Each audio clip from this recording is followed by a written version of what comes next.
Boom. You and your friends just finished suing your manager slash label head slash creator slash sixth-ish kind of member for fraud. And then you decide to make a huge, the biggest comeback without him. This is No Strings Attached by NSYNC. We have reached over 3,500 subscribers on YouTube. Yay! Thank you all so much for joining the CCTV crew. Let's go for 5K in 2025 or more. Let's do it. Y'all can do it. You can do it. Yes. You saw the stats. You guys are watching, but you're not subscribing. Honey, what are you doing? Join the CCTV crew. What are you doing? Yes. And if you're on a podcast platform, make sure to give us that rating and follow as well, because that definitely helps us grow and it makes our show get seen in the algorithm. So thank you, everyone, for listening. And of course, a very special shout out to our Patreon producers, Emily, George, Lily, Louie, Julianne, Janelle, Shaquille, Jonathan, Jasmine, and Darius. Wow, we have a big crew now. We do. Yes. Thank you all so much. And if you want to help choose episode topics, you can join our Patreon at patreon.com/CCTVPops. Yes. Oh my gosh. Wow. So we've spoken about the boys before on our show, the men, but they were boys at the time. We've spoken about the boys on our show quite a bit. We talked about the debut album and gave a review of that. So definitely watch that and the bonus episode that we did post on our YouTube. And we also did a lovely Pop 101 before the Deadpool movie. So we were here, honey. We were already here talking about them before the hype. Just want to say that. But yeah, it's fun to kind of get into it now. NSYNC, since 2020, I want to say, since you really let's watch concerts and whatnot, watching their concerts have become one of my favorite boy groups ever. And I didn't realize that I would become such a stan. OMG, I am so jealous of everyone that's gotten the chance to see them, enjoy them, even breathe the same air as them at any point in time. Like, literally love them. And growing up and becoming a woman is realizing that JC Chasez was the one. I'll just leave it at that. I'll leave it at that. Like, oh, yeah. Yo, well, so speaking of, I actually got to meet JC because he recently did a signing for his new musical album, the concept album. At Barnes & Noble. So yeah, I got to meet him and I told him, I was like, you should be the blueprint for every pop star. Yes. Like everyone needs to see and learn from your performance skills. And he was very humble about it. He was like kind of embarrassed about it. He's very thankful. So yeah, super, super nice. And yeah, there's not many people that I would go to these types of signings for. I've been very lucky in that the people that I would do that for have all been doing it. But honestly, out of like the pop star men, JC might be one of the only ones. Can I tell you something? You're so right. When you told me you were going, I was like, I wish I knew, but I was like so busy with stuff. But yes, the whole group is amazing as a whole. I appreciate Joey even doing half of what he's doing because no one's really singing NSYNC songs except him. And then AJ from BSB, they've been performing together and stuff like that. So it's been nice to see it. Lance has been fabulous. I mean, honey, I love a good boy band member gay because, honey, everyone else could be like, oh, I look haggard and tired. They're like, my hair is dyed, my lips are filled, and my skin is fresh. What you're not going to do is clock me out, age 49.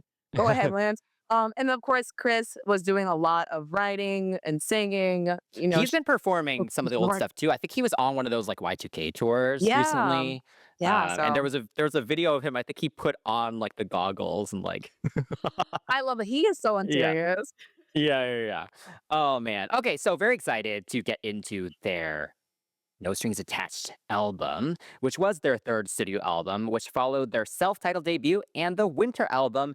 And No Strings Attached was the biggest selling album of the year 2000. And it was also their first album with Jive Records after parting ways with Transcontinental Management, its corrupt owner, Lou Pearlman, who took a huge percentage of the group's earnings, and RCA Records.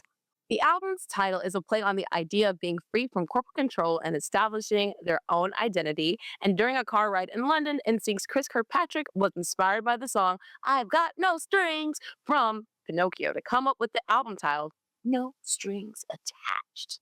And the album No Strings Attached is a diverse kind of album that has pop, R&B, and dance elements with contributions from a variety of producers and writers, and there was a deliberate effort to set themselves apart from the Backstreet Boys, their main competition at the time. And the group took more creative control this time, carefully choosing the songs with JC, Chris, and Justin contributing to the writing. Yes, the album's debut was #1 on the US Billboard 200, and it was marked by a record-breaking sales of 2.4 million copies, which is a record that stood for 15 years until Adele's 2015 release of 25. Crazy, right? I know, that's insane. Yeah. And also, that included streaming too. So I feel like you can't even fully equate it because NSYNC's was Mm, pure physical sales. right. Ooh, come on, Yeah, there was CDs. effort to go buy that album, you know? Shoot. Yes. So, yes, there are other editions of this album, such as the UK, Spain, and Japan editions, which have various track listings and bonus tracks. But we're Uh-huh. going to do the US track listing today, and we will have a bonus episode that will feature all of these extra tracks that will be released exclusively on our Patreon first before a wide release sometime later. So, if you want it now, head over and join us at patreon.com. Let's go track by track through No Strings Attached. So first up, we have Bye Bye Bye, which was done by Andreas Carlson, Jake Schultz, and Christian Lunded, and not Max Martin, which even Lance forgot that it's not Max Martin. So Bye Bye Bye is often considered NSYNC's signature song, and it was released in January 2000 as the first single from the album, and the song peaked at number 4 on the Billboard Hot 100 and actually re-entered at number 45 very recently in August 2024. And this was because of its feature in the Deadpool and Wolverine movie. And basically the entire song was used at that intro, and it was iconic. And everyone was learning the dance. Yeah. Isn't that something? Yes, and some fun facts. So the song was actually originally intended to be for Five, the British bad boy group, but they rejected it because they wanted a full rap song and they thought it was too cheesy. And I believe the song actually originally did have a rapped chorus, but I guess that just Mm. wasn't enough for them. And the song does carry the double meaning of a breakup, but with NSYNC singing it, it's also kind of a farewell to Lou Pearlman and all the horribleness that they had to deal with before that. And the song was nominated at the Grammys for Record of the Year. It won the MTV VMAs for Best Pop Video, Best Choreography, and Viewer's Choice. And the music video features members as marionettes being controlled by a manipulative love interest that they are actively running away from, and features choreography from Darren Henson. Every time I think about Darren, I think about either Bye Bye Bye or just completely jump cut to okay, Drive Me Crazy, Bye Bye Bye, or jump cut to Stop the Yard because he was such a menace in that dang movie. Mm. He was a good antagonist, though. That's it's competition. He was pressure. But yeah, so I feel like to start this album out with this song is intense. It's so dramatic. The intro is so dramatic. You have like this. It sounds so cheesy, like the violin strings. You can tell they're fake, you know. But it comes in. It's all sad. It sounds like it's gonna be a breakup song. It's like, oh, but then it's like really just like in your face. There's a 30-second rule in music. Like, if you can't make me like the song in 30 seconds, then I'm skipping it. Within 10 seconds, you got the hook already, got the bye, bye, bye, or I'll just say bye 3 times. It's good. The first verse punctuates what they're feeling, what they're saying. You have the background vocals kind of like really, again, punctuating JC's assertive tone. And I feel like this is a song that people kind of slept on. Like, obviously, people liked it, but I feel like it was slept on in terms of the melodic content, the power behind it. Obviously, it's very catchy, but this is a really good, like, well written song. So much so that people keep crediting it to one of the greatest pop producers in Hollywood. It's crazy, but it's true. I feel like now everyone references it, right? It's Yeah. like, who doesn't think of the song during a breakup, or like when they're leaving something, or they're just being done. Like, I'm doing this tonight. You're probably going to start a fight. Like, you already know there's going to be some bullcrap with it, but you're ready for it. It's aggressive, it's punchy, and so is the instrumental. Um, and I think it's amazing how the bridge gets all dramatic with the harp sound. I'm like, y'all ain't y'all ain't ish for that because it sounds so like, oh my god, there might be a chance that we're gonna be really good. And it's like, I'm leaving you behind. I'm like, oh girl, I can sing this song bar for bar. I think everyone can sing this song bar for bar. Like, Hmm. literally, Five screwed up letting this one go. I mean, then again, they didn't know what was gonna be, right? But the song is a solid song. I mean, it's obviously what they're known for, but I think this encompasses everything that they can do as a group. Yes, I completely agree. I think this song deserves its iconic status. And I think you're right in that it was kind of dismissed at the time because it was like another quote unquote throwaway like boy band cheesy pop song. But Mhm. now I think it has the respect that it deserves just as a good song. And all the Deadpool stuff I think helped with that Yeah, as yeah, well. Like it was kind of great seeing all like just kids actually like yeah. acknowledging how good the song is, you know? Yeah. Different. And it's just such a good representation of what made pop music of this time so awesome. Mhm. I don't know. I can see why people say this song and this album is peak boy band, Yes. Yeah. essentially. Yeah, totally. Yeah. And Uh, yeah. I also love, in addition to kind of all the other inspirations of the song, that I was reading that it was also a kind of a response to some of the male bashing songs that were Oh, happening at the time, yeah. like Destiny's Child, Bills, Bills, Bills. Mhm. Because there was a lot of that going on. So this is Yeah. kind of them being like, hold on, women can be toxic too. Oh, yeah. Which is true. Everyone can be toxic. Everyone, Doesn't even yes. matter what gender you are. But yeah, the chorus is so perfect. There's such an attitude to it. There's a confidence. The harmonies are so full, and there's just an energy to that backing track too. Like the way the bass hits, and just every single part of the melody, like you said, it's all catchy, and it's just so smart. Yeah, Yes, it's that's just the such a perfect word. pop song. That's Yeah, the word. It's a very smartly written song, but it doesn't feel like, "Oh, we're writing it for streaming because they didn't know what the heck that was. They were writing a hit.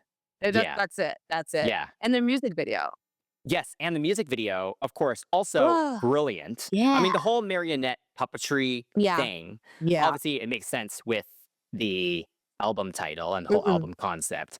But then it works with this song too. And so that imagery, like, it's hard not to ever see any puppet really and think of this video sometimes. Yeah. So I mean, that's awesome. Like, that's what you need in a pop video. You need something super iconic and memorable, and it's timeless Yeah. as well. Because if any group or any artist ever did a Mhm. marionette thing, you would think Mhm. that it's reference to this. Yeah, and that's a good thing. I mean, like, this whole video itself, shout out again to Darren Henson for creating iconic choreography, for so many of Pop's music videos. Like I mentioned, he did, Drive Me Crazy, but I think everyone can remember the Blue Room, Joey's red hair, JT's very juicy, luscious curls, because they weren't the crunchy bleach blonde. It was like highlight curls. So he looked really good. Everyone looked really good. Everyone was like looking like, nice young strapping men. But I think the best part is that Blue Room. And shout out to the production designer Paul Martin, who created that rotating room. The rotating room in music, dance, media is iconic. You have Fred Astaire, who originated it in The Royal Wedding, Billie Eilish for SNL, Inception, of course. But like we can definitely add NSYNC to the mix because of Paul Martin. So like again, it's something that no pop fan will ever forget. The song, the dancing, the room. Like, how could you ever forget it? How could you? Yes. Yes, and even all the little, like, pauses too, like Justin's laugh, Oh yeah. JC blowing on the CD, like, Mm-hmm. all that stuff it just makes it fun, Yeah. and the video just has great pacing as well. Like, the Yes. way they split up the members and how they're being chased in various ways, I thought that Mm-hmm. was all very, very smart, and then, of course, we did mention Darren, and, of Mm-hmm. course, I learned this choreo from Darren's dance grooves, Yeah. but the live performances of this are Mhm. so good. Like, this Yeah. choreo it's a lot of cardio, this choreo, and to Yes. get on the floor multiple times too, there's, like, Yeah. a lot of jumping, and Yeah. watching all these live performances, they were singing live. All those Yeah. harmonies are live, the choruses are live. Yeah. I mean, it's Like, amazing, and it just as pop music choreography, it's just all the fist pumping and the head yeah. nodding and stuff, again, just super memorable, but very simple, Yes. but that's what makes it so effective. Yeah. Yeah. People Yeah. take notes. Seriously. All right. So all that being said, this song, first song on the album, it's gonna get a fat 10 from me. That's Oh, it. yeah. I mean, this is one of the best pop songs Yeah. ever. So, Right. yes, I will also give it a 10. All right. So moving right along to It's Gonna Be Me by Max Martin, Andreas Carlson, and Rami. So Max Martin is actually featured on this one, y'all. So you can take that to the bank. And this was the second single in the US. It's the third single internationally, and it was released May 16th in 2000. It peaked at number one on the Billboard Hot 100 for 2 weeks. And if you didn't know, Now you will find out that Max consciously wanted the lyrics to be sung. It's gonna be May. Yes, he purposely did it. So it wasn't just Justin being Justin. And it's been confirmed in the Hot Ones episode by the group as Yes. well. And of course, there are many memes of this song every fifth month of the year. It's going to be May. And this was made famous on Tumblr. I have actually tried it. If you play the song at 11:59, specifically at 11:59, it goes, it's going to be May. By the time that minute changes over, it's freaking May. My friend and I did it because it was her birthday that the next day. It was real. We were like, shout out to the Wow. Tumblr girlies from back in the day. Y'all hooked us up. And of course, this song also had a very iconic video. And I'm not just saying iconic because I'm saying it. Truly, it was iconic because it features the members as Ken dolls fighting other toys to get into the heart and shopping cart of one special girl. That one girl from the Bye Bye Bye video at that. Yes. Yes. We love the continuation. And even the start of the video, you hear Bye Bye Bye like playing in the background. Yes. Come on, continuity. All right. Yes. Oh man. This is also a pretty perfect pop song, I would Hmm. say. It's very signature to Max Martin because you get his rock sensibilities, Yeah. but now you've added in some beatboxing in there. There are those kind of R&B-ish Mm. guitars. And so it is a great sign of the progression from the kind of more I kind of want to say faceless, but not necessarily faceless. I But know the what you stuff on mean. the first album, like they all could have been Backstreet Boys songs, you know? But in this case, you can hear the influence Yes. of the boys and Yes. the kind of more R&B-ish sound that they wanted. Mhm. And it's also a great progression from the first album in that it's just a lot more intense. Yeah. Like lyrically, like even the way Yes. they sing it, it's all just a lot more powerful. And especially in that second verse, I love the too blind to Mm. see. Like just like stuff like that where Mhm. that's a very rock actually like kind of Mm. thing, Break, yeah. right? This kind of like the music kind of stopping and the vocal kind of like having this kind of energy to it. Mhm. And so that's just one of my absolute favorite parts. Yeah. And I also love how the song, there's a few different emotions in it. There's a confidence to it, but there's also frustration and there's Yeah. desperation. And there's even some like melancholy in the melody as well. Like it's so many dimensions to it. So yeah, I think this is also one of the best pop songs of that time. Oh, What do you yeah. think? Yeah, I think it's sickening how they started the album with both of these songs. It's so annoying. Oh, like, annoying in a good way for people like, "What do you mean annoying?" It's a good thing. If a black person say, "Look, are you so annoying?" It's a very good thing. So yeah, I love a good pleading pick-me song, okay? Especially when it's good, but this is not that with this song, right? So I feel like people hear like it's gonna be me, like, "Oh my God, you're gonna pick me, girl." No, it's like, listen, I get that you've been hurt, I get that you've been through something, but by the time you figure out that I'm actually the one that's for you, I might be gone. So like you do understand, like right now I'm that guy. I am Mr. Right now. Like I like how they do not sound as if they're begging. They sound almost a little fed up, like seriously, Yes.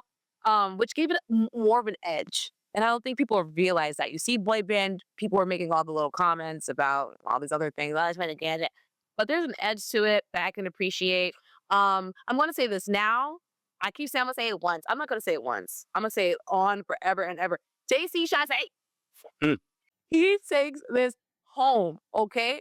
Oh my gosh, he takes it home. His ad libs, the belting, the voice.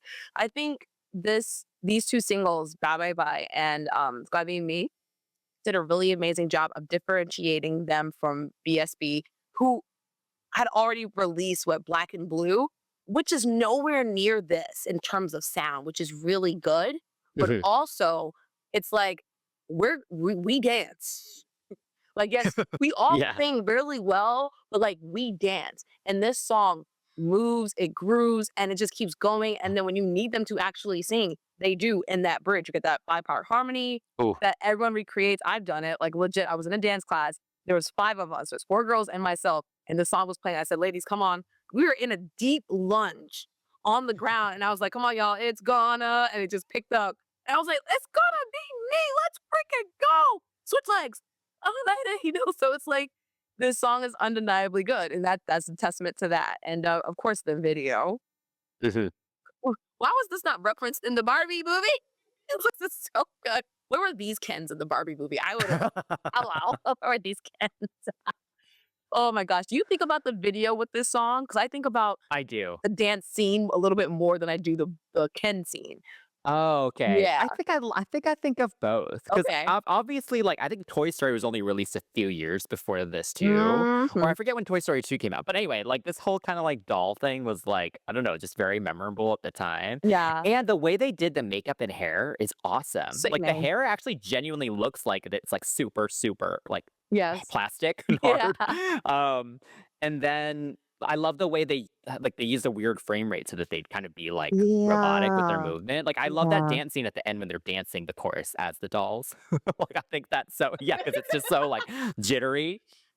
And then I love how the choreo, like obviously the song itself doesn't really mention anything about being a puppet or anything like that. Yes. But in the choreo, a Mhm. lot of the moves feel like that kind of puppetry like kind of thing. It's again so like kind of stilted and like they're Yeah. being controlled in some way. Yeah. And so I love that. Like they are still referencing the name of the album, the whole kind of theme of the era without just through movement. That's just too moving along. Yeah. Like, I Yeah. think that's awesome. No, And, absolutely. I think just as a performance piece, Yeah. like, it's just, again, it just shows how great they were as a boy band, like, especially when they're in, like, just that V formation. Mhm. I feel like boy bands and girl groups in a V formation is Pop. always just like their most powerful. Yeah, so it's the most powerful formation. Yeah. And they're in it for like half this song, Oh you my god, know? yeah, yeah, yeah. Totally. So I love watching them perform this. It's so good. Yes. Can I tell you, I love watching the, Japanese, I don't know what show they were on in Japan, but I love watching it because Yeah. the mics are definitely always on, but just something about that one is just, ugh. And because there's a belt though at the end of this song that is just so hard to hit, and JC either like does his head voice or does full chest, but like everyone's locked in. And the one thing about this group, I don't think people realize is that even though the other guys were not singing lead, it does not mean they were not engaged. And I think that is so important. I think the chemistry in this group as a whole is so different from Backstreet Boys. I'm not saying they had beef, the boys, but you had Howie who's supposed to be leading. Now, sadly, Brian is, and then AJ singing, and Howie's kind of sort of singing, and you have we had to split it up vocally, guys. Like this is what they do. We know them for splitting it up. Like this is my favorite part because Kevin's going to sing here. Here, it was like everyone knew their role and they did it well. I like hearing them perform it live because sometimes the mix was a little off. So Lance's bass is super loud. You're like, yeah, he's singing. Yes. He's singing. But yeah, back to the video as well. I shout out to Wayne Isham who who directed the video.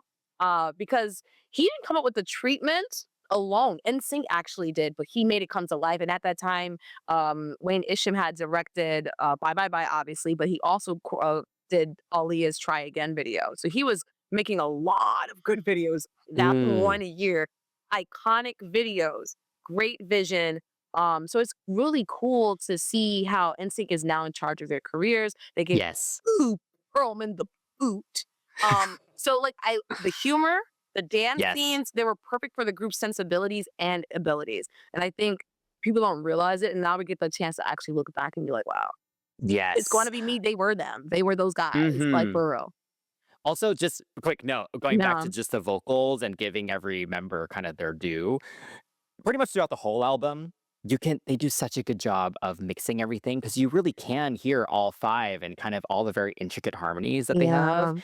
And I was also listening to this fan on YouTube who breaks down harmonies Ooh, in these, delicious. like, pop groups, Yeah. and he did "It's Gonna Be Me," and he was trying to sing Joey's harmony in the chorus, and he was like, "Oh, this is actually really complicated." So he was kind of giving Joey, like, all the props, and so Hmm. I have to give Joey all the props because I think he's the most underrated vocally, and people don't realize kinda where he sits, but he actually gets some the hardest stuff. Yeah. I don't know. I'm not really well versed with men's like harmonic sex. I'm pretty sure it's so different than like women's, but like altos, people are like, oh yeah, the alto. No, no, no. The highest, the sopranos are singing up here, so usually it's a consistent note. The altos are always getting the weird jumpy, jumpy, switch, switch, switch. Wherever Joey is in this 5-part harmony, I've never actually had to sit there and stack the 5-part harmony. Wherever Yeah. he is, he's not he's not having easy notes. He's kind of like the in-betweener to make sure he's the one that he's the blending brush, honey. What you hear in between Lance all the way up to Chris, he's in there bringing it all Yes. together with JC and Justin kind of sitting right underneath him and above him. He's right there, Yes. kind of just like, here are the hardest notes I have to sing, and he does it. He does Hmm. it so well. So Yes. it's All the diabolical. props. But yeah, I think he's a baritone, I believe. But Baritone, yes, okay. fans, please correct us if we're wrong. Yeah. Anyway, I will give this one a 10, obviously. Yeah, this one's a 10 too. Yeah. Yeah. Yeah. Wild. Okay. Now moving on to track 3, we have Space Cowboy, Yippie-Yi-Yay, featuring Lisa Left Eye Lopes. And this was done by Rip Rock and Alex G, member JC Chazé, and of course, Lisa Left Eye Lopes. Oh my gosh, I remember when we watched it. We watched Pop Odyssey first. So when they Yes. came out with these mechanical vocals, I was like, what the heck? Listen, Mhm. I don't mind cheesiness. Okay, this song's performance is cheesy, right? But I love a little shakuchi board. Give me the shakuchi board. I love cheese on it. And this gives that, but also the song is not bad. Like, it's almost kind of silly because of the cowboy Yippie-Yi-Yay, Yippie-Yi-Yo, you know, it's kind of cheesy, silly because of that. But I mean, you have the laser kind of sounds going off in the back. It sounds very galactic. There's rock inspirations, and of course, you have the Queen Left Eye, who was very much into space. Like her solo album was supposed to be called Supernova. She was interested in like astrology and numerology. So having her kind of be that like cosmic voice is great. But also, ever since, you know, JC slid in on Left Eye's girl group's Black's song, Bring It All to Me, why not keep the feature going with his thug appeal? Let her bring her good space, her space goddessness on Space Cowboy. So yeah, I think this is the kind of song that now, if it were released, it would not do well in American music, but in K-pop, this song would do something serious. Can you imagine Oh my Shiny doing it? gosh. Could you imagine, like, honestly, any SM group could possibly do this like justice. Let's be real here. Yes. Or if someone wants to take a risk from any other company, but this is a very SM leaning song for sure. Mhm. They like the weirdness of it. They would do the rap that's already in there too. Damn, the song's already done. Uh, Yeah. and it's crazy, but no, it's a good song. I mean, it wouldn't be tolerated in what's considered cool here in the American like soundscape, but I think it's a really solid song. This song was also one of those millennium, the world gonna end, 1999 Y2K songs to a T. Like right now, we're like, Yes. Y2K is so cool. But like back in the day, people thought the world was gonna end, bro. Like, Yeah. like, but yeah, this song is a reflection of that millennium apocalyptic pop.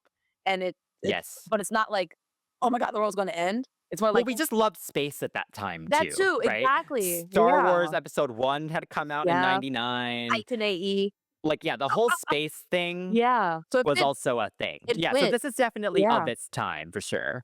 Yeah. But I think the production's super fun. It has that kind of Max Martin inspired kind of rock sensibility with kind of the heavy Yeah. bass and stuff like that. But then you get the spacey bleeps and synths and stuff, and you Mhm. get those like vocodered spoken messages in the back, the transmission messages in the back. So yeah, I think it's super fun. I think this is just another great example that pop music can just be really cheesy and kind of stupid and fun. Yes. Like, why Yippie-Yi-Yay is like so stupid, but it's very fun to sing along to. And I of course, love they have so much it. fun singing like when they perform it too. And this isn't their first like cowboy related reference because then they Mhm. had Giddy Up in the first album too. So this Yes. is like almost a sequel, I feel like. Somewhat sequel. But yeah, I love the tour performances of this. Mhm. Like that dance routine is so energetic. Yeah. And of course you get the little like twerking, not really twerking, but like just the bunny hops, I guess. Oh yeah, The honey, bunny no. hops. That's what I just kind of looked at JC, but I'll talk about that later. So yeah, call it twerking, call it what it is. Yeah, they perform the crap out of it, and like they just look like they're Yeah. having so much fun. Yeah. And that's what pop music should be. Hello. Yeah. Hello. All right. So fun pop music. What is your rating for this fun pop song? I will give this an 8. I'll give it an 8.5 because I sing the crap out of that. If you want. Do not know Left Eye's verse, so it's terrible. Oops, sorry, girl. We'll get there. Yeah. All right, moving right along. We have Just Got Paid by Aaron Hall, Keith Sweat, Teddy Riley, Johnny Kemp, rest his soul. Gene Griffin, Justin Timberlake, and Chris Kirkpatrick. And of course, this song is a not so secret jab at Pooh Perlman for being a thief. And this is, of course, a cover of Johnny Kemp's song of the same title, the one I grew up with. So this is definitely interesting to listen to. Hmm. Um, I remember thinking like, I think I saw it on the tour first. I didn't listen to the album, but I saw it on the tour first, the performance, and I was like, "What y'all about to do to this song?" I thought it was just them covering it for the actual tour, but it was Mm. this.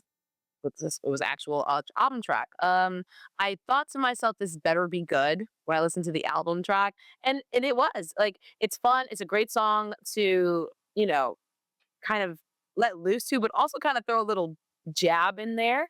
I do wonder how many people though knew that the song was a cover because I recently saw a Reddit post from 3 weeks ago that mentioned that the person had no clue that NSYNC were the egg in the situation and Johnny Kemp and Teddy Riley were the chicken. But it happens. Sometimes you're getting introduced to certain music, certain sonics via another artist, which is absolutely fine. But it's just interesting how that just kind of turned out. I feel like the song was elevated, not elevated, but maybe like made their own because of their melodic choices. It came in the form of their harmonies, and different choices in terms of like what they decided to do with the verses, and especially that rap. The rap happened. I'm not mad at it. I mean, if JT was as wiggerish as I remember, and as much as Brittany described, then his ability to write a decent rap with Chris definitely checks out. I feel like this is normal. It wasn't hard. It wasn't bad. The flow wasn't bad either. And he does have a tendency to be a little, freaky, freaky. I'm gonna throw a Hmm. random rap. So it's not. Go ahead, White Chocolate. Do your thing, baby. Do your thing. Um, and yeah. So we'll talk about the live performance later. But the song is not poorly covered, and we've heard Hmm. some bad covers on the show. So this is good. Yeah. Yeah, I feel yeah, I think just covers in general are just so interesting in pop music because you're right. Obviously, the Johnny Kemp one came out in like the mid '80s, Yeah. so covers are such a great way, I think, to kind of reinvigorate a song and bring Mhm. it to a younger audience. Yes. But it's hard if you already know the original, right? Mhm. To compare it. So it's just Mhm. interesting. Like, just all the pop groups at this time were releasing so many cover versions. Yeah. And I was introduced to a lot of songs that way, you Yeah. know? And even Yeah. with like American Idol too. Like a Yes. lot of those songs, like I did, I was introduced to through that too. So yeah, Right. I think the whole kind of cover version thing definitely is an interesting trend. I also was reading that this was the final song recorded for the album, and it actually was recorded so late that they had to push the album release back a few weeks in order to add it to the track list. Oh, damn. So they felt obviously that this was very important to the album, Hmm. and I think it was worth it. Like I think the commentary is fun, it's cheeky in a way. And compared to the original one, they stayed pretty faithful to the funkiness of it, Yeah. but they did make it their own. Like all the added harmonies are awesome. Yes. And again, there's all that vocoder talking in the background, which I love that. I feel like I mentioned every time we listen to a pop song that has it, because it's so cheesy, like, you want to get on down, or like responses to the verse. But I kind of love that. I feel like people need to bring that back. I Oh my don't know. god, yeah, I appreciate it, but again, no one wants to take that risk. Everyone wants to sound cool. Yeah, yeah, yeah, right. It's just fun. Uh, and I know you've been praising JC, but his ad libs in this Yeah. and that little back and forth with him and Justin for the final choruses too. That's so good. Yes. And yeah, I think of the Billboard performance Mhm. when I hear their version of this song, Mhm. because again, it's just fun.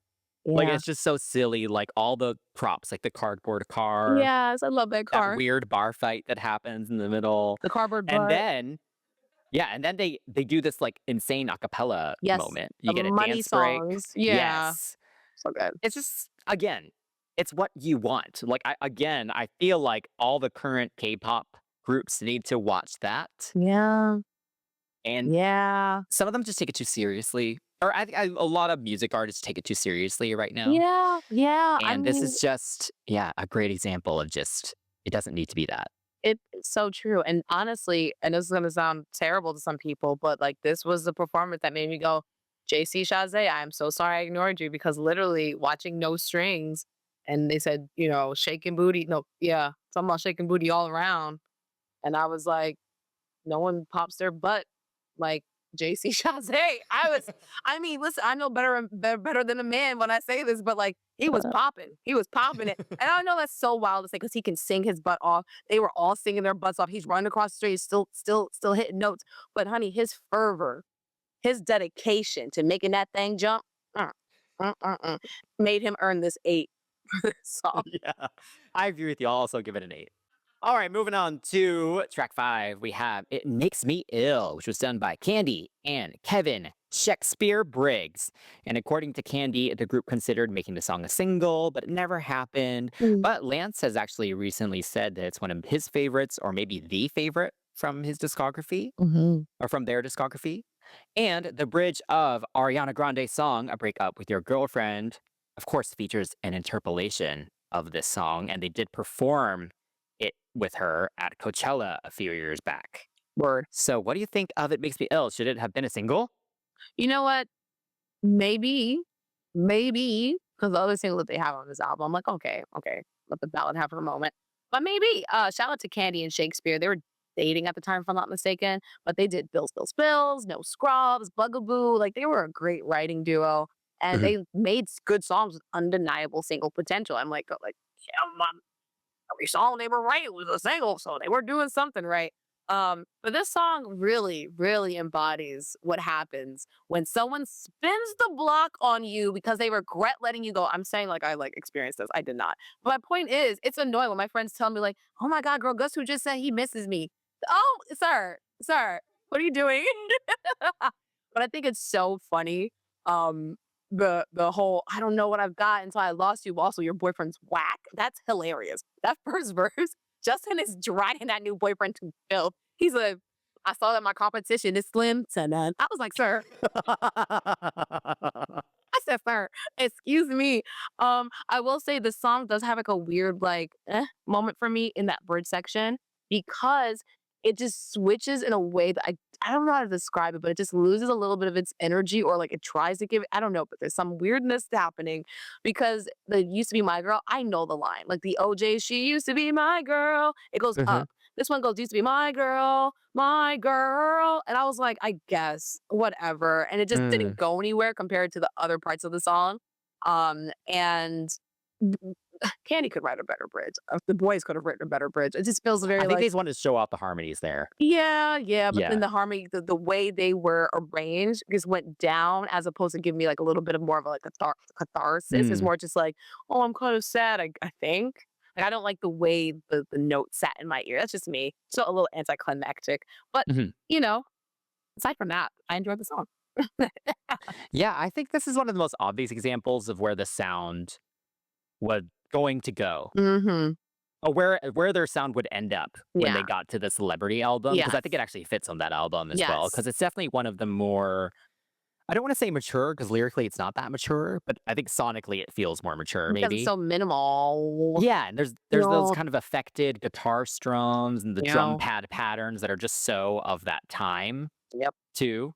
Yes. And a lot of the quote unquote cooler groups were using those types of sounds, so maybe that's part of it too. Mm-hmm. Yeah, I appreciate the angle of the lyrics here. Yes. Like we don't get a song that's about this a lot. I feel like you get it from that other side that you were saying, where it's Yeah. like, I don't need that person anymore. Yeah. I don't care that they want me back or they still want me or whatever. But Yeah. to hear it from the other side, where the jealousy is like very real and it's also a little desperate, Yeah. like I appreciate that. I think it's creative. Yeah. And yeah, it's fun to sing along to. Like the melody has a ton of ups and downs, especially those verses and the pre-chorus. There's a ton of ups and downs. There's an interesting cadence to some of it as well. And Candy's always been really good with that, like in all of her writing. So yeah, I think this is a good track. I think it could it have been a single? I mean, maybe. Maybe. I would Yeah. maybe choose this one. I think it is a good bridge to the Celebrity album. Mm. But it's funny because I say that it sounds more mature-ish, but then the tour performance is so not. Like Oh the whole my doctor God. thing. That's And the choreo is like interpretive dance. They're like doing the attention salute yeah. and the like pointing and the grabbing of Yes. their stomachs and bending over for ill. I hate that so much. It was giving General Hospital. I cannot. Hey, that was But popular then. yeah, exactly. That's why they just jerks. Oh my god. You know what? I have nothing else to say about it. But we enjoy a good little like on the nose corneography. So Yes. I'll let them have it. It's just so funny. But as the song has been used as we mentioned, in break up with your boyfriend. Sorry, wow, break up with your Yes. girlfriend. Hello. Yeah. I think that was another way to reintroduce NSYNC to a younger crowd as well. Their Coachella performance was great. I hate that JC's in ears were playing him. He sounded amazing though, but I hate that he could not hear himself. Um, Yes. but he sounded good either way. I don't care if I like still. But yeah, no, I think it was fun. The song's good. Yes. Yes. So yeah, I'll give it a 9. How about you? Yeah, 8.5. That bridge took me out. I like the bridge. Not terrible. Concept was there. All right, guys, before I get to that next song, let's make sure like you made it this far. You just hit that subscribe button on wherever you're listening or wherever you're watching us. Because, honey, you already made it this far, right? Just, you know, go that extra mile because you're making me ill by not subscribing. All right, moving on to the next song. It's This I Promise You, written and produced by Richard Marx. And this was the final single released in September 2000 in the Spanish version. Yo te voy a amar, excuse me, was released as well. The song reached number 5 on the Hot 100 and number 1 on the AC charts for 13 weeks. And Richard Mark has revealed that the song was originally written with a three-piece girl group in mind. I'm so glad Mm. it went to a boy group. I love them and beg and tell me how much they love me. Oh Lord. This one's not really begging though, is it? I'm just saying, my point is, I just love songs when the guys can actually sing and then when they sing down, honey, and they tell you how much they love you, it does something for you. When they Mm. sing down, they begging for you. I love it. Like either way, come on, boys, sing it. So Yeah, yeah, I mean, I love a boy band ballad for yeah. sure, and this is up there with some of the really great ones. Like, Hmm. it has a really beautiful melody. It's super warm and sweet, and even the versions that Richard Marx has like more recently kind of just released on his own or when he's performed it, Hmm. his voice is amazing. I don't really Yeah. know anything about Richard Marx because obviously he's like kind of before our time. Hmm. But wow, his voice is so pure and it's like so emotive as Hmm. well. Anyway, their execution was good too. But they were Like there. Justin's execution, Yeah. super delicate and really beautiful. The way he used the head voice Yeah. and the way the whole song builds is super, like I don't know. It's a really slow build almost Yeah. where you don't fully notice it because Hmm. even the way the strings kind of come in for the second verse gives it a bit of a boost. Then JC is singing much more powerfully than Justin was, Hmm. and then the chorus kind of switches up, Yeah. and then the bridge, of course, is where it kind of climaxes Hmm. before it kind of comes back down with the guitar solo and everything. So yeah, just a really good build. Like I feel like with ballads, it's can be harder to kind of keep your interest sometimes, but in this case, I Hmm. I don't get bored with this one at all. And again, JC, I mean, like I just just needs to someone needs to clone him. We need a JC in every boy band. Like You I know, yeah, uh, Joshua Shazay takes the songs home, okay? And it really is unfair because I have in my notes as well, like we're looking for a vocal and pop like this now. Like, let's be real here. It does not exist in the mainstream pop boys. Most singers now are not really singing down like this anyway Mhm. because of their influences not being really derivative of actual R&B or even gospel or even jazz singers. But you can hear his inspirations in his voice and in his vocal tone and his choices and things like that. Even Justin, you can tell he listened to R&B. Even the way he acted Oh sometimes, yeah. even if it was a little white chocolate-ish, he believed what he was singing. You know what I'm saying? So I can Mhm. appreciate it. I think the only way we could ever hear anything like this is in K-pop, which is why I enjoy listening to K-pop. Because I mean, you put on an NCT song, you got Doyeon, Jaehyun, the other Yes. guy who is no longer in the group anymore, Ugh. but they could sing down. You listen to EXO, you have how many Yeah. members singing their little hearts out about how much they love you. Call me baby, things like that. Like I feel like that's why I'll always be a fan of K-pop because they have vocals like a Justin, like a JC actually being like, hey, study these singers. We're gonna hop on the song. You better sing your face off, kid. We found you for this reason. You Mhm. know? This I promise you is really one of those play this at my wedding. Play this at my wedding kind of songs. Like literally, I can imagine this being thrown in there. especially if like urban radio had gotten a hold of it. If it was like Boys to Men or like Immature or IMX at the time, whatever they were at the time. But yeah, any kind of like boy group really singing it, honey, a soloist, it would have been like, put that at my wedding, girl. Put it at my wedding. I promise you too, baby. Justin sounds really sweet. His voice is in tighten, like really tight, because he's not singing in the higher key, so you can hear all the great parts of his voice in English and in Espanol. Love that. Mm. Which brings me to which brings me to that music video really quickly. The video kind of made sense for like 2 seconds, and then suddenly, like, they're at a restaurant at the end of the video, which I don't understand. Nothing about this, I promise you, with all the steaks, makes sense having dinner with steak. I don't get it. Lunch with steak. So I don't get it. Like, those 2 things don't make sense. You know what I'm saying? Like, Were they eating steak? I thought they were like no, burgers. I'm just literally trying to I'm just trying to, like, make a joke. The point is, you this song's about, all the steaks here, baby. I love you. Everything I promised you. And then now we're having lunch. We're having steak for lunch. I don't want to hear like it didn't make sense. I didn't I get that from think, that. yeah, I've tried to. I think I said this in our 101 too, where I was like, why are they eating lunch at the end? But then they're surrounded by all the couples that Yes. you saw earlier. Yeah, yeah, So I totally. guess it's just them being surrounded by love, Yes. I guess. Yeah. It's just so That's funny. the only way for me to rationalize it. I mean, I think the bubbles and stuff, it's very cheesy, which is Yeah. fine. Yeah. I don't know. I feel like just them in various parts of the forest would have been fine. You Like, I don't think we know? needed all the B-roll of the other couples, to be honest. Yeah. Uh, Also, JC's a really good lip syncer. He is amazing Like on the his singer. neck is going, Yeah. like he's like it really feels like he's belt. I mean, maybe he's just singing along, Oh, yeah, yeah, but I right. was like, dang, he's like really in it. That's my Uh, man. yeah. Also, some of the live versions So are good. so good. Like just a Yeah. great example of their blend. Mhm. And there's a version they did with Richard Marx on their Christmas special with Yeah. a lot of strings and stuff. I love that version so much. And there's a part where like all the comments are about this 1 second where you can see just Richard looking very impressed and satisfied with JC's execution. Yeah, Like he he's just looking at him like a proud father. yeah, he said that. He said that. There's a picture of them, and he was like, "It's in sync with their dad." But he said when he met them, it was like no egos, just only talent, just super professional. So I Mm, think it's a lot of mutual respect, which is good because he seems like he's very serious about his craft. I'm an artist yes. and I'm sensitive about it's giving that. So for him to look at this boy group that people kind of were like, it's a boy group, and actually say, yeah, no, they're good. Yeah. It's cool. It's kind of cool. It's like a stamp of approval there. Yes. Yeah, Okay, so I will definitely give this a 10. absolutely 10 stamp for me. Up next, we have the title track, No Strings Attached, which was done by Alex Greggs, Brad Damon, and JC Chazé. I like this song, and I was going to give it a 10. I'm giving kind of a little spoiler here. I was going to give it a 10 because for me, it's good. It's great, but it does say what it's gonna be me says. Like, this was just, like, a little bit more of, like, an honest not honest, a patient and understanding version. It's like, "Hey, you're not the only one, girl. Even the nice guys, get played sometimes. Don't be afraid to fall in love.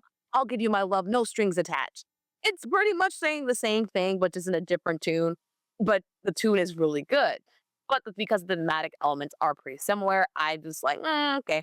The production of the song kind of is what made me oscillate between a perfect score, but it's but the theme kind of like snatched it away just a little bit, just a little Mm, bit. I love live performances of the song, the leg flapping, the fingers going. I don't know. I guess this is them cutting the strings off. Get get the strings off yeah. of me. Um, it is literally my favorite part during the chorus. And I think Pop Odyssey, the performance of Pop Odyssey with Justin and the little skit about him like trying to charge it with a key blast, it is so cheesy, but it's fun. Again, bring on the charcuterie board. I love cheese on my board. Yes, I love it's it. so much fun. Yeah, Yes. super fun. Yes. Yeah, I feel like this song is clearly just written for performance, Mm. right? Because even in the production, the bow, bow, bow, like you can Yeah. hear that live. Like Yeah. you just know that that's gonna hit, you Yeah. know?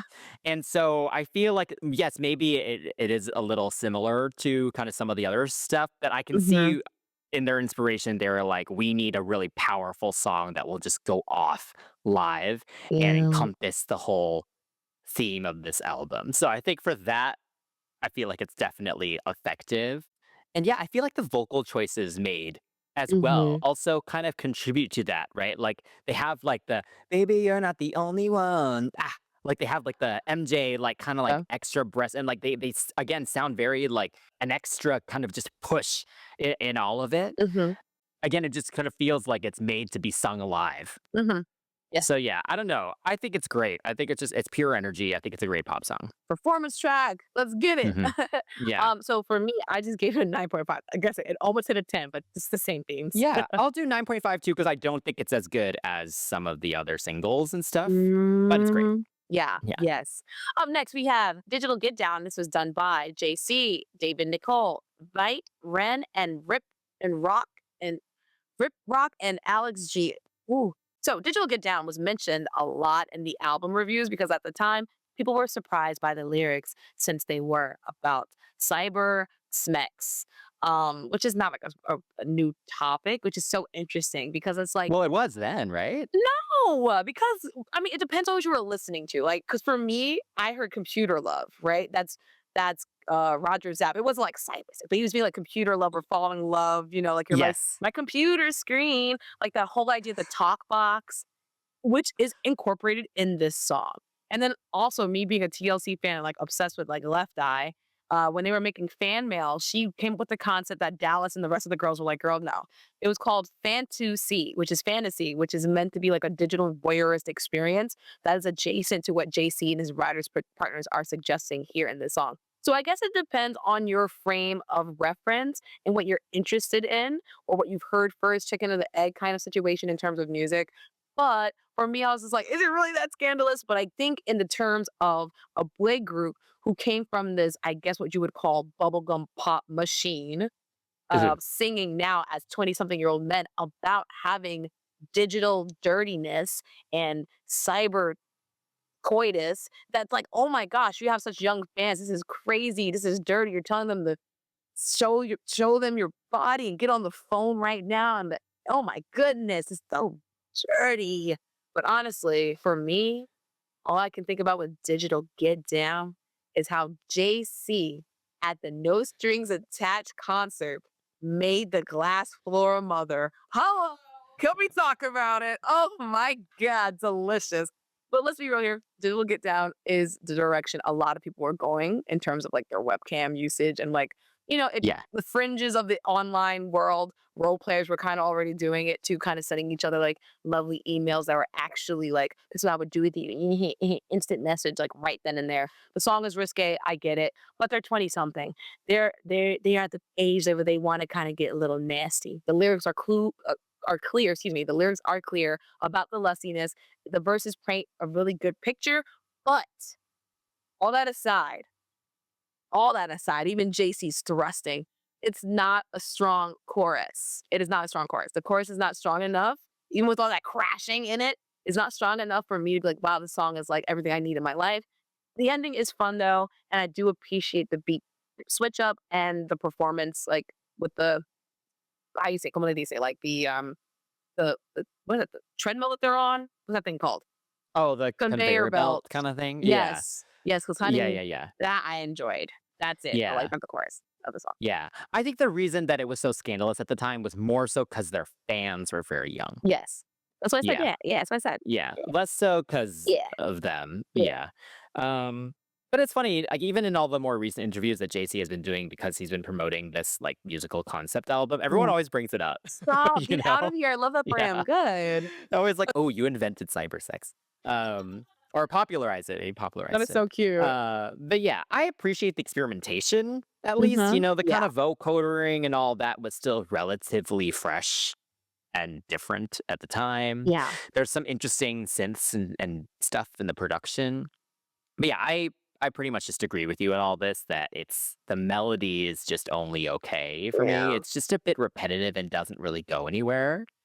Uh Mm, when the drum hits kind of speed up and you get that little kind of like breakdown and yes. stuff, that's super fun. Again, feels like it's kind of made for performance.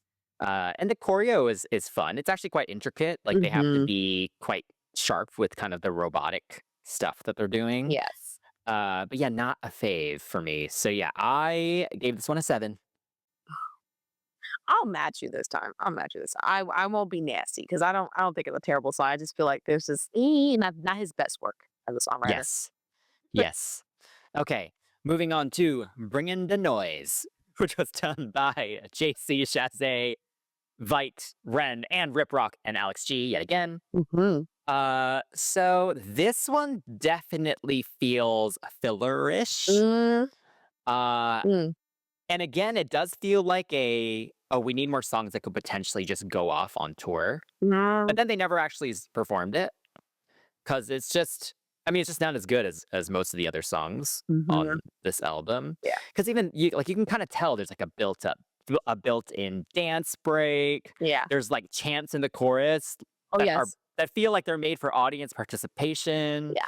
But yeah, I feel like it's just doesn't really bring anything new for them. It just feels a little not really in sync by the numbers. They don't really have another song that sounds exactly like this. Huh. Huh. But I feel like their standards just so high Yeah.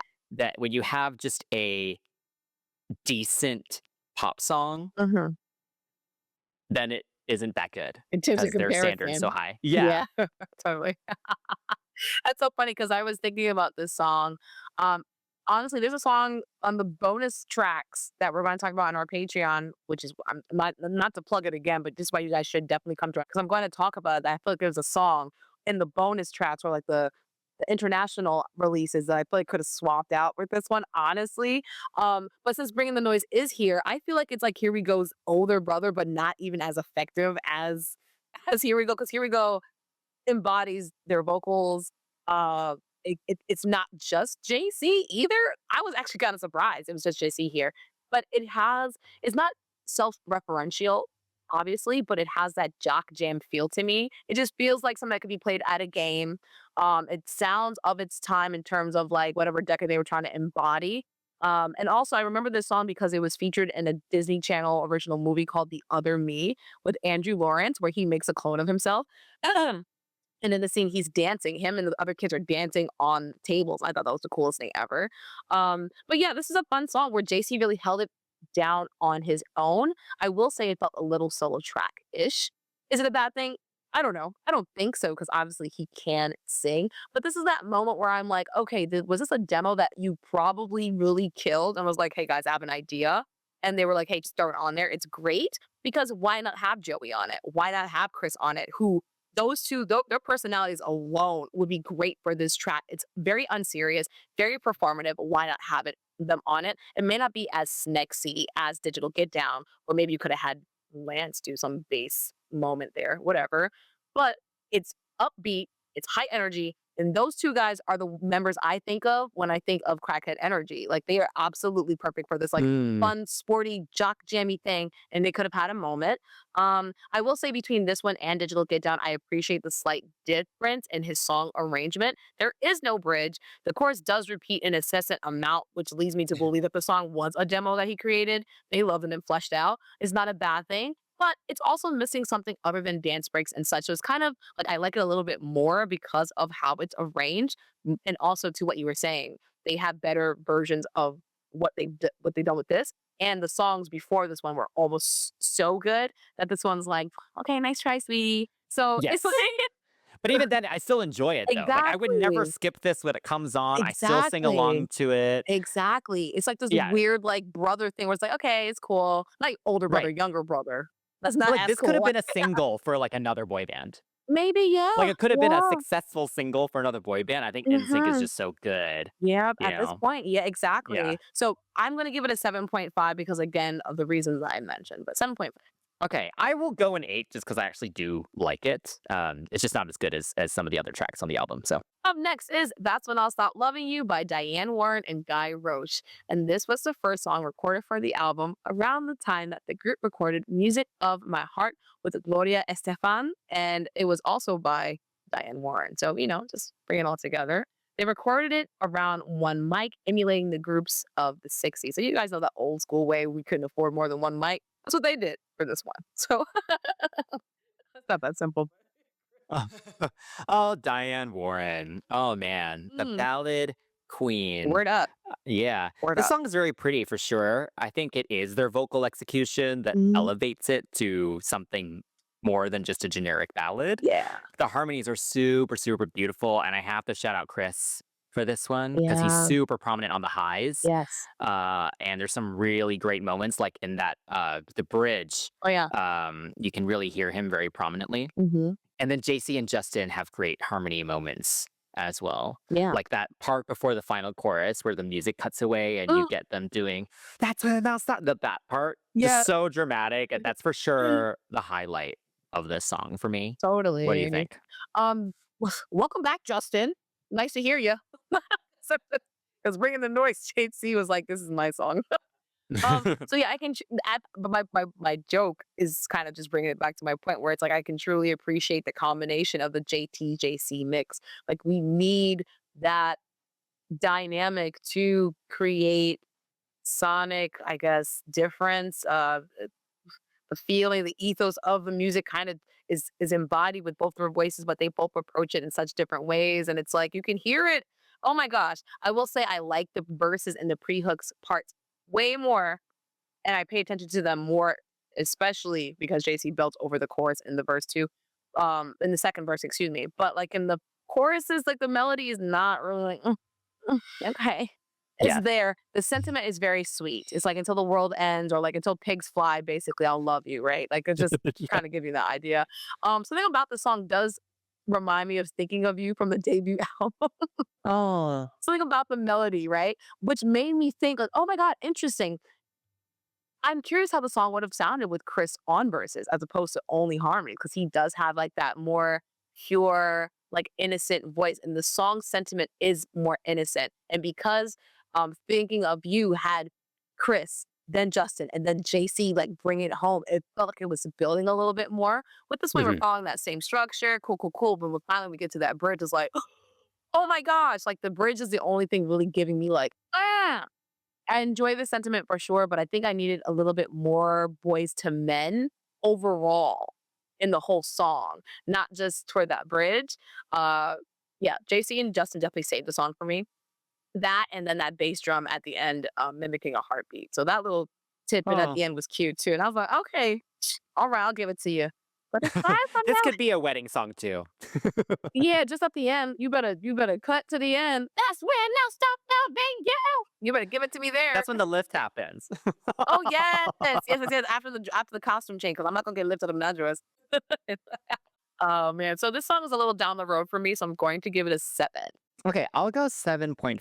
I think it has a good place on this album because Mhm. we did need just one more ballad, I think. Valid, valid, Yeah. valid like salad. Okay, moving on to I'll Be Good For You, which was done by Justin Timberlake, Kevin K Tunes and Tunes, Teddy Pendergrass, Reggie Calloway, and Vincent Calloway. And Mm. it does sample Believe in Love by Teddy Pendergrass. And I believe Kevin Antunes was their music director as well. So really cool to see him get a credit on this. So yeah, what do you think of this Justin co-write? You know what? This song surprises me because it has a live sound, quote unquote, live sound to it. I asked for more boys to men feel, and this definitely gives it. This song, I think it's really one of those we can actually sing songs. It's definitely one of those songs where it's like, hey guys, listen to us. We have vocals, we have groove, and we have rhythm. Because it's more focused on the R&B elements, we get a lot more of that mid and lower tones grounding the sound in, and it helps us really get more focus on Joey and Lance. So with higher songs, more upbeat songs, and the other tracks, you have to kind of raise the highs because you want to sound bright and you know, pop. But with this one, we want the soul. We want the groundedness of everything. So it's a fun addition to the album. And toward the end of the album, it's good to have. I will say that it doesn't make complete sense in the album, the full picture of the album. I'm gonna be real here.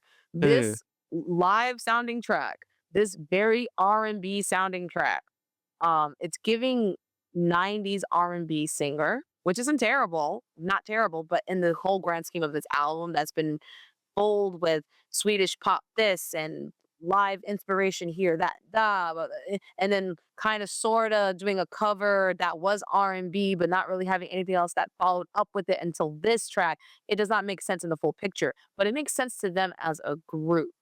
So I am not Mm, completely against it being here because it's still a good song, but I just think there's yeah. certain things I'm like, okay, okay, I get it, but like I don't. Yeah, that makes sense. I understand that. Yeah. I agree with you with that. Yeah. But the song is so good that I don't care either, So like you funny. said. Because, yeah, this song has grown on me so much through the years. Because I Hmm. remember, I feel like I didn't think that much about it, Hmm. maybe the first few times I heard the album, but it's now since become one of my absolute favorites from Hmm. pretty much across their entire discography. Yeah.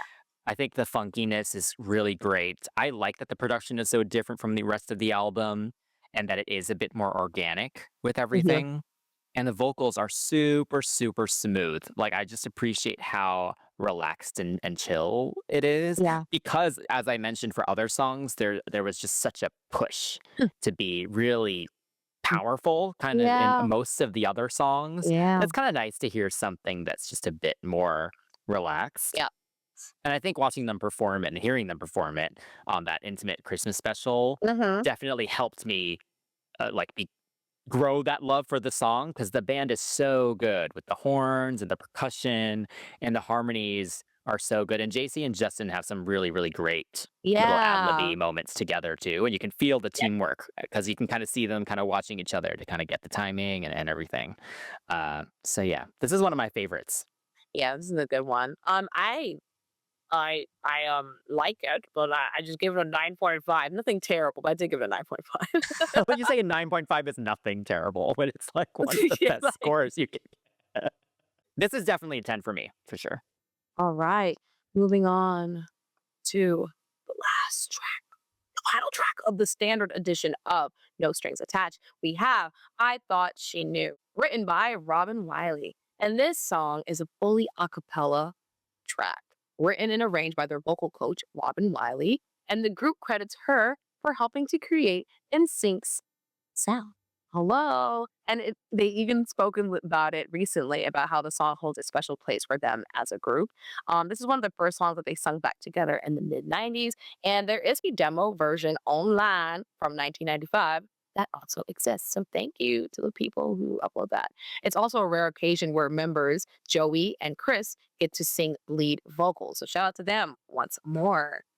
All right. So this one I remember hearing when we were doing the 101, which you guys should all watch because it was a fun episode. I remember watching that and I was like, wow, these guys can really sing. Wow, these guys are so good. Like, yeah, this is great. Yeah. And it's so nice to be able to be into a group and then be able to like, hey guys, listen, they can actually sing. Like, I'm not just into them because they're cute. This is one of those songs that do that. Do you I feel like you like this song, right? Would you I say do. you like the song, right? I wouldn't say I don't like it. Obviously, I love it. The Voice of Men sound on this one definitely draws me in, and I can't help but to compare. They are the most solid examples for like amazing harmonies in like the 20th century. There we go. Late 20th century. Let's be real here, because harmonies were always in groups, but like in the late 20th century, they were great example. So now NSYNC is definitely up there for me now. Excuse me. Um, this is also one of those songs for me, even though I'm kinda like, "Huh," on the album, I understand why it's there because it's like, this is a song that we sang when we were figuring out our sounds, so there's sentimental value, and then the album also mellowed out quite a bit, but to close the album with this one, I don't know if I'm like, mm?" I would say maybe switch it for me mentally with good or I'll be good to you. Good for you, excuse me. Mhm. So I'm like, but I'm also like, okay, I can understand why it closes the album because like we are finally returning back to basics, which is us as a group. Yes. So I get the sentiment. I'm just like, oh my god, the album is just so high energy. So to end it on this, I was a little bit like, okay, I guess. All right, okay, okay. Still like the Mm. song. You might have like slight discrepancy. That's just it's two separate things. Like one is just a preference, and one is like the song's actually good. So again, Joey's taking lead in the moment, and I've said it a couple times. He could have had a lot of more moments on the album, but that's not what they're known for. But when he Mm. did come out to actually sing, especially for live performances, he holds it down. So shout out to him for taking lead. Him taking lead was the moment. We love the live performances because he gets to have his moment to shine. Um, but yes, what do you think about it? Because I know, like, you like Yeah, I it. really like it. Mhm. I mean, yeah, I think it's awesome that the song has never had a band arrangement ever. Like Oh yeah. it's only written Yeah. as an acapella, Mhm. and the arrangement is so intricate, Mhm. and the way it kind of keeps your interest the whole time too. Like they're never doing the same oohs and ahs the whole time. Oh, Like it kind of switches yeah. up the whole time, which I think is really cool. And I think the feeling is nice too. Like the lyrics are super sweet and kind of sad. Mhm. And it's so funny hearing the 95 demo because Justin's voice is barely broken. It almost sounds like he sounds like a little boy Yeah. during it.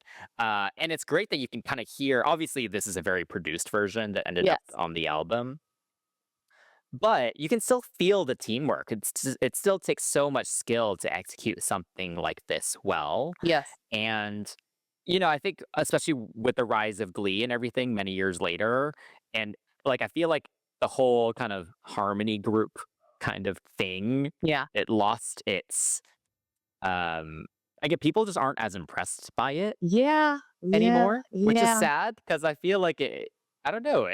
This is part of why I love groups that they can do Oh my stuff like god. Yeah, this. you're right. Oh. And we talked about K-pop earlier in this episode. Like they don't do any harmonies, any full group harmonies like this. Mm-mm. It's very very rare. They Mhm. might have a couple members come out and Yeah. do a little harmony here and there, but they don't do a full thing like this. Mhm. And I think it's so important. I think it builds teamwork as well, having them have to figure this out together, Yes, where each absolutely. of them, sits. And Yeah. so anyway, I appreciate this as the ending of the album. I agree with you. I kind of like that it starts off so high energy and it kind of tapers off. I'm kind of okay Mhm. with that, I think. Mhm. But yeah, I understand why they love this so much. And I remember people saying that they really wished when they got like their Hollywood star and stuff, like those random appearances that they've had Yeah. these past kind of few years, they wish that they just like did a little chorus of this or something just to Uh, kind of sing together kind of properly again. But we'll see. Maybe we'll get something at some point. yeah. But yeah, I think it's great. I'll give it a 9. I keep 9.5. It's up there for me. I even with my like, why is it there? People be like separate things, y'all. Two separate things there. Okay. Well, as you mentioned earlier, there are many other alternative track listings for this album. My God.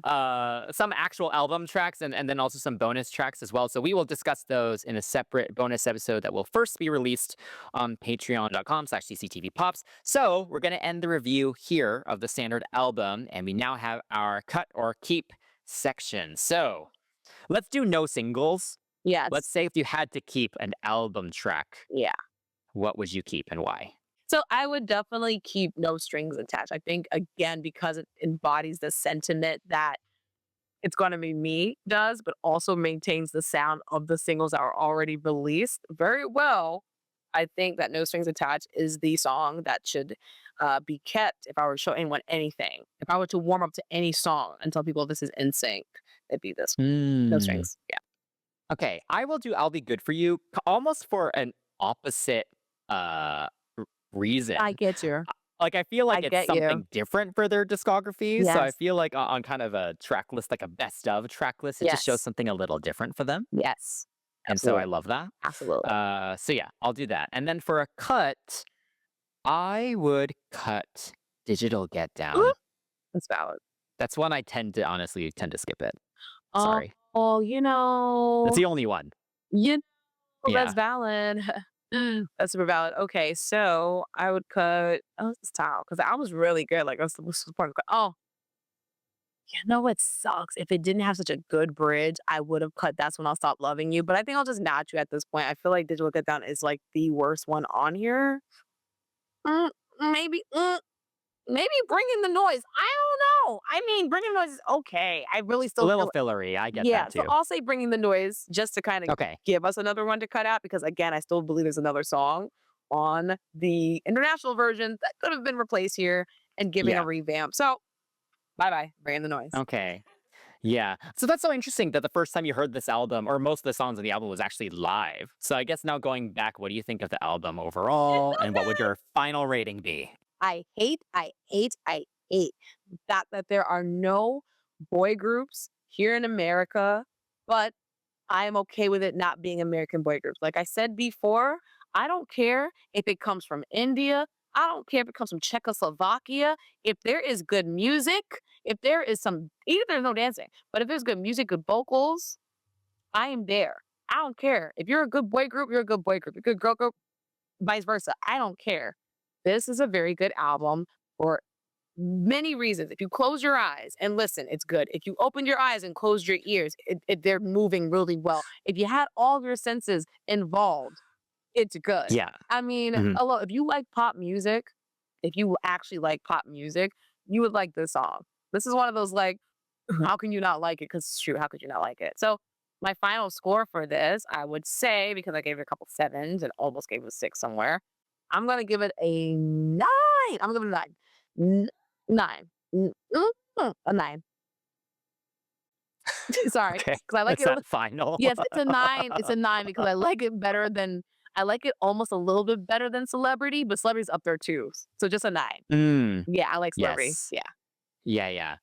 Yeah, I just think it's a pretty perfect boy band album. Like, it Yeah. really is such a good representation of why pop music was so awesome back then. Yeah. And if it was the only representation that we had for what made boy bands so popular, you would only really need this album. I mean, Like, this yeah. encapsulates all of them, I I feel mean, like. yeah, for them to be the last Yeah. big boy band, heck yeah.